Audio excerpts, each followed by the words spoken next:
Imagine this: the roar of a hypercar engine pushing the limits of physics on the ground, suddenly morphing into the thunder of afterburners slicing through the clouds.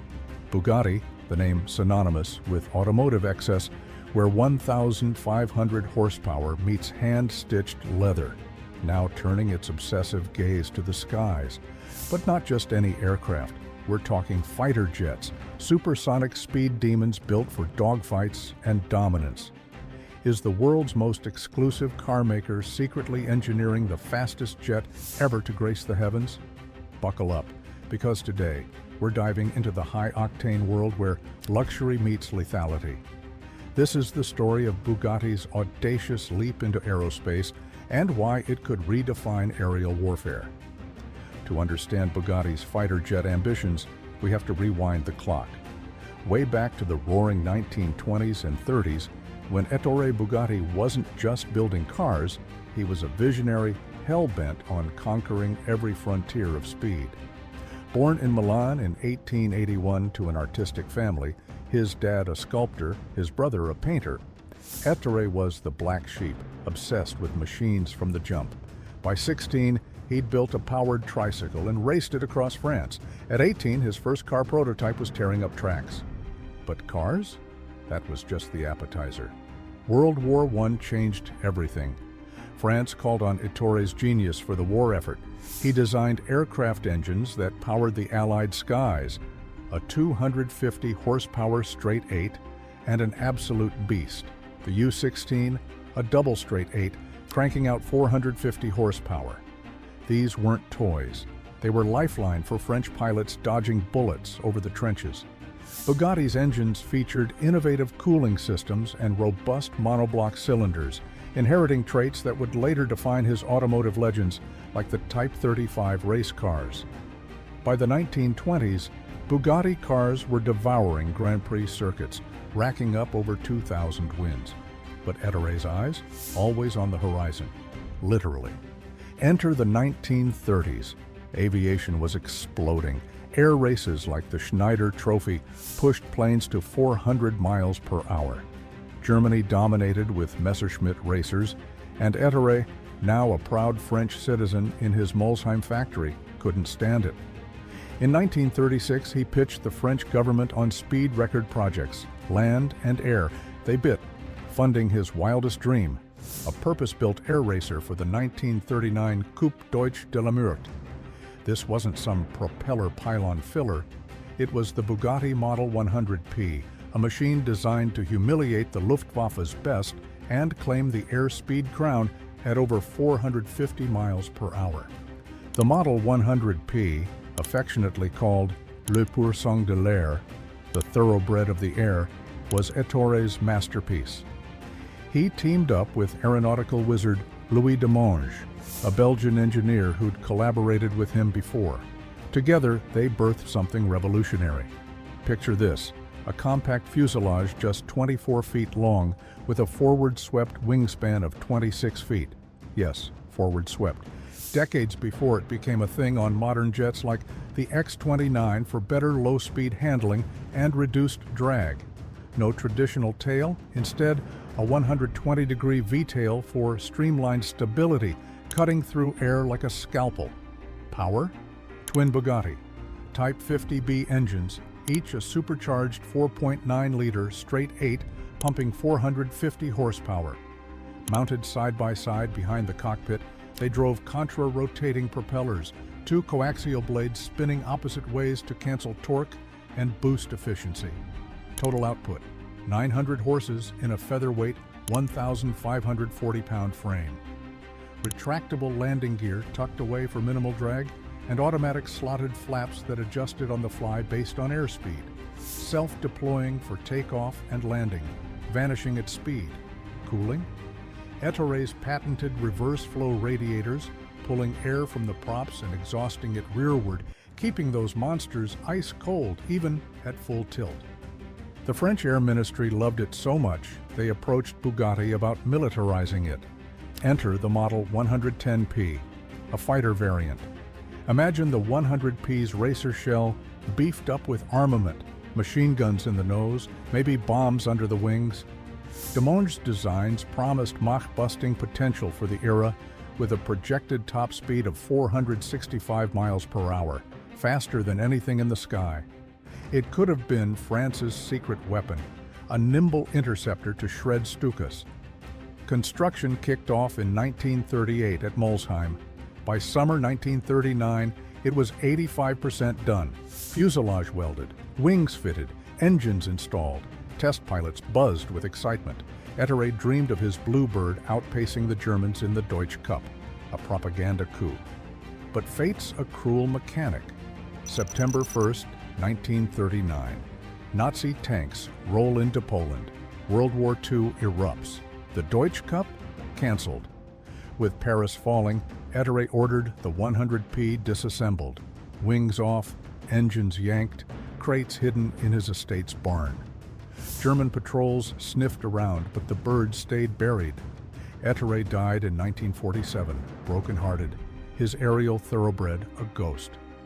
The war swallowed the dream, but not the legacy. Post-war, the parts surfaced in a Swiss scrapyard. In the 60s, collector Fritz Schlumpf snagged them for his museum. By 1971, American enthusiasts like Dr. Peter Williamson restored the airframe, but it sat static, never flew. Fast forward to the 21st century. Bugatti's back, resurrected by Volkswagen in the 90s, birthing monsters like the Veyron and Chiron. But the 100P's siren call echoes. In 2010, a team of Oklahoma aerospace nuts, led by former U.S. Air Force fighter pilot Scotty Wilson and Scottish engineer John Lawson, launched Le Rêve Bleu, the Blue Dream. Their mission: build a flyable replica, true to Ettore's blueprints, but with modern tweaks for safety. Why? To honor the genius, prove the design, and finally let the 100P kiss the clouds. They sourced authentic Type 50B replicas from Brazil, supercharged 8s tuned to 450 horsepower each. Lawson's custom gearbox linked the twins to those Contra props, handling 900 horsepower without a hitch. Avionics? Glass cockpit hidden in a vintage shell. The V-tail got carbon fiber reinforcements. By 2015, after 5 years and millions in sweat, Blue Dream taxied at Painfield, Washington. August 19, 2015. History. The first flight, a 22-minute shakedown at 6,000 feet, hitting 180 miles per hour. Pilot Steve Hinton called it elegant, responsive, like driving a Type 35 on air. A gear-up landing dinged the props, but the Thoroughbred lived. That wasn't a one-off. The team flew it again in 2016, pushing to 200 miles per hour, validating Demonge's math. Wind tunnel tests confirmed low drag coefficient of 0.045, sleeker than a modern F-16. Climb rate, 3,000 feet per minute. Stall speed, under 70 miles per hour thanks to those auto flaps. Scotty Wilson, before his passing in 2023, called it the sexiest plane that never flew. Now it soars. Today, the replica hangs at the EAA Museum in Oshkosh, but the project's ignited whispers. Could Bugatti revive this for real? Not just a racer, a fighter? Bugatti's no stranger to jet flirtations. Remember 2007? Top Gear pitted a Veyron against an RAF Eurofighter Typhoon. The car hit 205 miles per hour on the runway. The jet, with a 1,300 miles per hour top end, smoked it after takeoff. Then, 2021, Bugatti's Chiron Sport, Les Légendes du Ciel edition, dedicated to aviation heroes, raced a French Navy Dassault Rafale Marine at Landivisiau.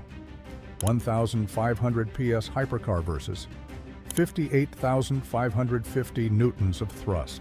The Chiron led for a heartbeat at 220 miles per hour. The Rafale, Mach 1.8 capable, vanished into the stratosphere. Bugatti's press release? A matchup of two superlatives. Subtle hint, they're thinking bigger. Now, the rumor mill's churning. Insiders whisper Bugatti's R&D team, fresh off the tourbillon hybrid hypercar, is eyeing aerospace. Why? Their carbon titanium expertise, forged in F1 and Le Mans, translates perfectly to airframes. The Chiron's 8.0-liter quad-turbo W16, scale it to turbines, and you've got power plants rivaling GE's F414 for the Gripen. Imagine a Bugatti fighter, stealthy forward-swept wings from the 100p DNA, AI-assisted flaps for dogfight agility, top speed pushing Mach 2.5, faster than the F-22's 2.25. Payload? Precision munitions slung under those elegant lines with Bugatti's signature horseshoe grille as a radar intake. Factual backing? Bugatti's parent, Bugatti Rimac, already dabbles in electric aviation tech via Rimac's battery wizardry. Mate that to the 100p's Contraprop heritage, and you've got a hybrid VTOL fighter, vertical takeoff for carrier ops, supersonic dash for intercepts. The French government, heirs to Ettore's legacy, could fund it as a Rafale successor. Projected specs: cruise at Mach 1.8, combat radius 1,000 nautical miles, G-limits +9-3. Cost? A cool $150 million per bird, but for elite squadrons, it's pocket change. Bugatti's not confirming, but their 2024 investor calls mentioned diversification into high-velocity domains. Translation: sky's next. Let's geek out on why this matters for military aviation. Fighter jets today are about more than speed, they're networked killers. The F-35 Lightning II integrates sensors from satellites to drones, but it's sub-Mach 2. Russia's Su-57 Felon promises stealth and supercruise, yet struggles with reliability. China's J-20, stealthy, but engine tech lags. Enter Bugatti. Precision engineering could birth a jet that's not just fast, but flawless. Borrow the 100p's V-tail for 40% better yaw control in turns, crucial at 9 Gs. Contra-rotating fans for quieter stealth, evading radar like a shadow. Thrust vectoring? Bugatti's active aero from the Chiron, those pop-out winglets, scaled to nozzles for thrust-bending maneuvers that'd make a Harrier blush. Avionics cockpit? A heads-up display with haptic leather-wrapped sticks because Bugatti. And speed, aiming for the record, outpaced the SR-71's 2,200 miles per hour, Mach 3.3, in bursts, using Rimac batteries for electric boost. In a hot war, say, over the South China Sea, this Bugatti bird could outrun hypersonics, deliver laser-guided payloads, and RTB before the enemy blinks. But it's not all glory. Challenges loom. Aeroelasticity on forward-swept wings, risks flutter at Mach 2. NASA's still tweaking it. Cost overruns? Bugatti's $3 million cars are bargains compared to jets. Certification? FAA and military red tape could ground it for years. Still, prototypes could fly by 2030, entering service 2035. France's Dassault might partner, blending Rafale avionics with Bugatti airframes. From Ettore's hidden barn relic to a potential Mach 3 marauder, Bugatti's fighter jet saga proves one thing: true innovation knows no bounds. Not tarmac, not runways, not even the edge of space. Is Bugatti really building the world's fastest jet? The blueprints say yes. The skies are calling. Will they answer? Hit like if you're hyped, subscribe for the latest on wars, weapons, and wonders of speed. This is Armed Forces Defense Channel, where history accelerates into tomorrow. Fly safe out there.